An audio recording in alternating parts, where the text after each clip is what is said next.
$5 a day sounds too small to matter. That's exactly why almost nobody does it, and exactly why the people who do end up somewhere completely different 5 years later. I want you to picture two versions of the same person. Same job, same income, same bills, same everything. Except one of them set up a single automatic transfer of $5 a day and never touched it again. The other one didn't. No other differences. No lottery win, no raise, no inheritance. Just $5 a day. Automated versus nothing. By the end of this video, you're going to see exactly how far apart these two lives end up. And it's a much bigger gap than you'd expect from something this small. Let's follow both versions, month by month, year by year. Month 1, basically invisible. Version A skips it entirely. $5 doesn't feel like it matters, so why bother setting anything up? It seems like too small an amount to even notice, so there's no urgency to start. Version B sets up one automatic daily transfer of $5 into a separate account. Not a decision made every day, just one decision made once on day one that then runs in the background without anyone thinking about it again. After 1 month, version B has $150 saved. Version A has whatever was left over from spending, which in most cases is close to nothing. Here's the important part. At this stage, genuinely, nothing has changed in either life. Version B doesn't feel richer. Version A doesn't feel poorer. $150 doesn't buy financial freedom. And if you stop the video right here, you'd be forgiven for thinking this whole idea is pointless. This is exactly the point where most people who try something like this give up, because month 1 feels like nothing happened. But the entire value of this habit isn't in month 1. It's in what compounds after people would have normally quit. Month 6, the first real difference. 6 months in, version B has quietly accumulated $900, again without a single manual decision along the way. No willpower was spent, no budgeting spreadsheet was updated. The money just moved day after day, invisibly. And this is where the story actually starts to split. Version A's car breaks down. A $600 repair, completely unexpected. The kind of thing that happens to everyone eventually. Since there's nothing set aside, this goes straight onto a credit card. It feels manageable in the moment. It's just a repair. Life happens. But now there's a balance sitting there, collecting interest, and next month's minimum payment is a new fixed cost that didn't exist before. Version B's car needs the exact same $600 repair. Same unexpected event, same inconvenience, same annoyance of dealing with a mechanic on a random Tuesday. But the money already exists. It comes straight out of the savings account. The balance drops from $900 to $300, and that's the entire story. No debt, no interest, no new monthly payment eating into next month's budget. I want to be really clear about something here. This is the actual moment the $5 a day habit proves its worth. Not because $900 is a huge number, but because it existed before the emergency needed it to exist. The math didn't change. The emergency was identical for both people. The only difference was timing, whether the money was already there or not. Year 1, momentum builds. By the 1 year mark, version B has just over $1,800 saved. The original $900 minus the $600 car repair, plus another 6 months of $5 a day, continuing to build back up. Something starts to shift here that's harder to put a number on. Version B notices they think about money differently day to day. There's less of that background hum of anxiety. The what if something goes wrong feeling that used to sit quietly under everything. It's not that version B has become wealthy.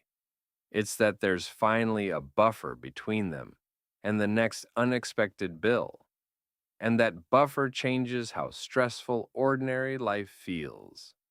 Version A, meanwhile, is in almost exactly the same financial position as 12 months ago.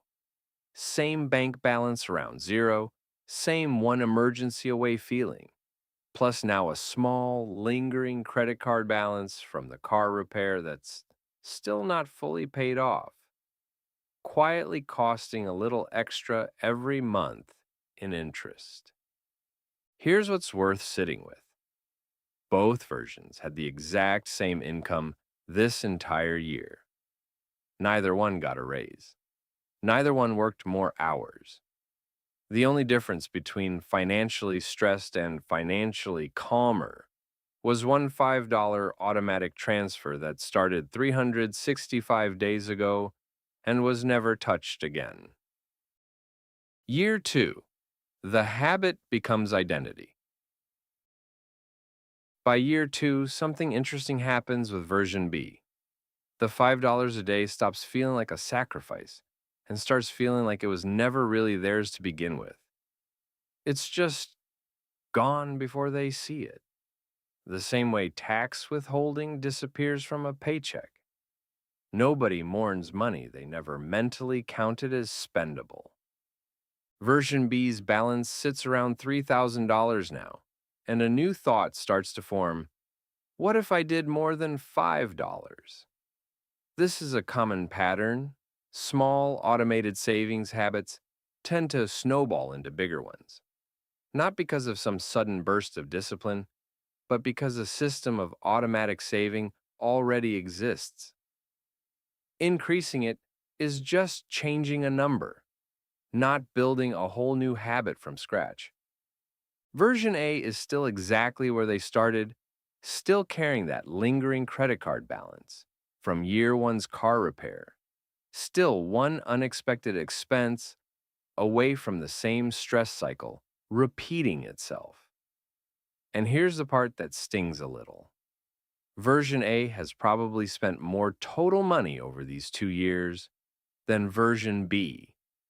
Not because version A bought anything extravagant, but because interest on that one small debt has quietly been adding up the entire time, turning a $600 repair into something that's cost closer to $700 or $750 once everything's accounted for. Year 3. Compounding kicks in. This is where the story stops being just about cash sitting in an account and starts involving actual growth. Version B now has roughly $4,500 saved. At this point, most of it isn't needed for emergencies anymore. The emergency fund portion, usually 3 to 6 months of expenses, is already covered, and there's extra beyond that. So version B moves a portion of it, not all, just the extra beyond the emergency cushion, into something that can actually grow, like a simple low-cost index fund, instead of letting all of it sit in a regular savings account, earning almost nothing. This is an important distinction because, up until now, this story has just been about saving. From here forward, it starts being about investing too. The daily $5 habit hasn't changed at all. It's still running quietly in the background. But now, some of what's already accumulated is out there, compounding on its own, separate from the new money still coming in every day. By the end of year 3, between continued daily savings and the beginnings of investment growth, version B is sitting around $6,500. Version A, still around zero. Still no real savings. Still carrying some form of revolving debt. Because in 3 years, there's been no shortage of small emergencies, and every single one of them went on a card instead of coming out of savings that never existed. Year 4. Opportunity cost becomes real. By year 4, The gap between these two lives isn't just about numbers on a screen anymore. It starts showing up in actual life decisions. A friend tells version A about a lower paying but genuinely exciting job opportunity, something that could be great for their career long term, but pays less for the first year while they build up experience in the new role. Version A has to say no. There's no cushion to absorb even a temporary pay cut, so the safer, higher paying option wins by default, not because it's actually the better long term choice, but because there's no other option available. Version B gets offered a similar kind of opportunity. Because there's real savings and some investments built up, the temporary pay cut is absorbable. Version B says yes, not recklessly, but because the numbers actually allow for it. This is what people mean when they talk about savings equaling options. It was never really about the money sitting in the account for its own sake. It's about what that money lets you choose to do with your life when a real decision shows up. Version A isn't lacking ambition or good judgment here. Version A is lacking the financial room to act on either one. Year 5. The full picture. 5 years in, here's where things stand. Version B has built roughly $10,000 to $11,000 total. Some of it from 5 straight years of a $5 daily habit that never once required a difficult decision, and some of it from letting a portion of that money actually grow instead of sitting frozen in cash the whole time. Along the way, version B absorbed a car repair without debt, built genuine peace of mind around unexpected expenses, and took a career opportunity that version A had to turn down. Version A has the same income today as 5 years ago, same job title, roughly the same lifestyle, and still essentially $0 saved, because every emergency along the way became debt instead of a withdrawal from an existing cushion. And every bit of debt quietly cost a little extra in interest that never had to exist in the first place. I want to say this clearly.